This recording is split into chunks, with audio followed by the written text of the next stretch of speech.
Well, there are fresh warnings of the potential danger of a broader European war this morning as tensions over Ukraine continue to rise. Russia's president has likened the West's sanctions to declaring war and warned of dire consequences if NATO enforces a no-fly zone. But that's off the table for now.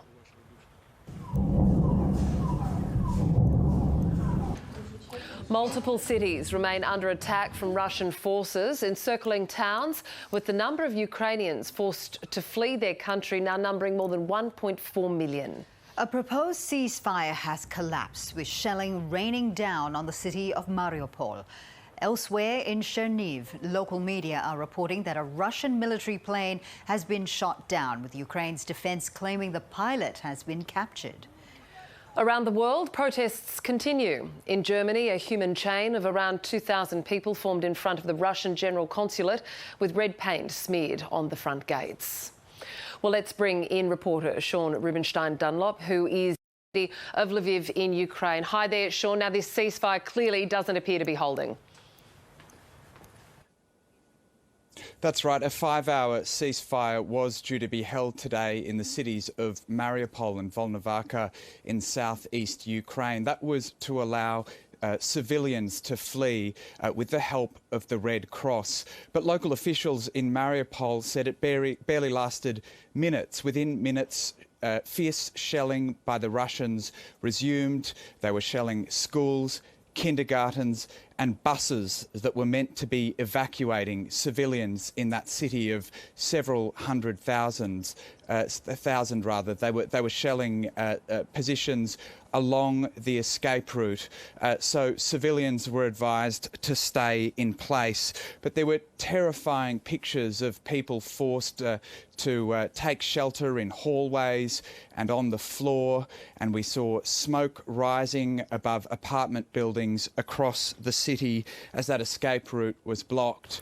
Russia accused local authorities of stopping people from leaving rather than commenting on the shelling itself. But as I said, we saw those horrific pictures there, and hospitals filling up as well with civilians, including children.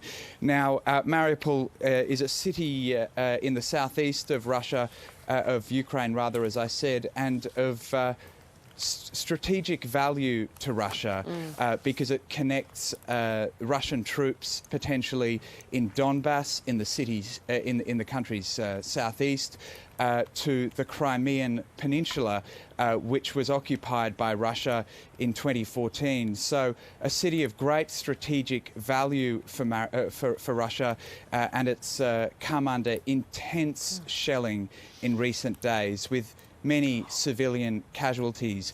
Now there's no power there, there's no water, there's no heating, and residents are saying there's no food. We've seen pictures of civilians raiding supermarkets, shelves empty in supermarkets across Mariupol now, and even after that shelling today, we could see pictures of civilians walking through the destruction, taking food that they'd raided from the local supermarket. That's just how desperate they were. So it's a terrifying crisis in Mariupol for citizens there. So precarious and volatile, it seems. Sean, Russia's president has also issued this stark warning over the no-fly zones. What has he had to say, and what's he trying to achieve? Well, Ukraine's President Volodymyr Zelensky has been pleading with the NATO alliance to bring in a no-fly zone over Russia, essentially to stop the kinds of attacks that we're seeing in Mariupol. But NATO has rejected that, saying that would only escalate the war and potentially bring its member countries like the US and Canada and countries in Europe into war with Russia. Today, Russia's President Vladimir Putin essentially welcomed that and again criticised the harsh sanctions that Western countries have imposed on Russia, essentially saying that those sanctions themselves were bringing Western countries close to war anyway. By the way, these sanctions that are being imposed, they are akin to declaring war. But thank God we haven't gotten there yet. I think our so-called quote-unquote partners still have an understanding of what the ramifications and threats to everybody could be.